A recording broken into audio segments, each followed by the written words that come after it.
ദൈവത്തിൻ്റെ അതിപരിശുദ്ധമായ നാമം വാഴ്ത്തപ്പെടുമാറാകട്ടെ. ഇന്നത്തെ ചിന്തയ്ക്ക് ആധാരമായി അപ്പോസ്തലനായ പൗലോസ് റോമർക്ക് എഴുതിയ ലേഖനം 13:13 വായിക്കുന്നു. പകൽ സമയത്തെന്ന പോലെ നാം മര്യാദയായി നടക്കുക.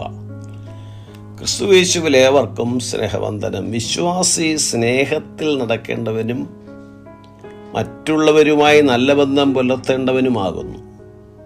കർത്താവിൻ്റെ വരവ് ആസന്നമായിരിക്കുകയാൽ വീണ്ടെടുക്കപ്പെട്ട എല്ലാ ദൈവമക്കളും ദൈവത്തിൻ്റെ പ്രതീക്ഷയ്ക്കൊത്തവണ്ണം ജീവിക്കേണ്ടതാകുന്നു.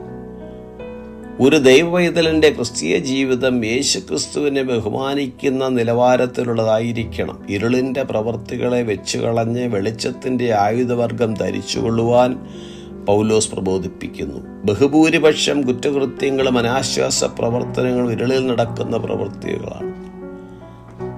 നാം പാപത്തിൻ്റെ അടിമത്തത്തിൽ നിന്നും സ്വാതന്ത്ര്യം പ്രാപിച്ചവരാണ്, അതായത് വെളിച്ചത്തിൻ്റെ മക്കളാണ്. അതുകൊണ്ട് തന്നെ ജീവന്റെ വെളിച്ചത്തിൽ നടക്കേണ്ടതാകുന്നു. പിശാചിൻ്റെ പ്രവൃത്തിയുടെ ഫലമായി വെറുക്കൂത്ത്, മദ്യപാനം, ശയനമോഹം, ദുഷ്കാമം, പിണക്കം, അസൂയ എന്നിവ പിന്തുടരാതെ കർത്താവായ യേശുക്രിസ്തുവിനെ ധരിക്കേണ്ടതാകുന്നു.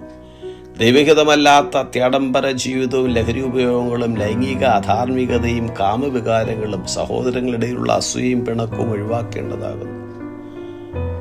ഒരുവൻ ക്രിസ്തുവിലായാൽ അവൻ പുതിയ സൃഷ്ടിയാകുന്നു, പഴയത് കഴിഞ്ഞുപോയി. പുതിയ സ്വഭാവവുമായി പൊരുത്തപ്പെടുന്ന ജീവിതം നയിക്കേണ്ടതാകുന്നു.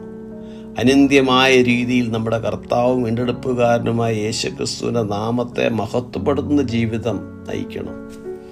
നമ്മുടെ നല്ല പ്രവൃത്തികൾ കണ്ട് മറ്റുള്ളവർ സ്വർഗസ്ഥനായ നമ്മുടെ പിതാവിനെ മഹത്വപ്പെടുത്തുവാനും ക്രിസ്തുവിലൂടെ ജീവനുള്ള ദൈവത്തെ തിരിച്ചറിയുവാനും ഇടയാകണം.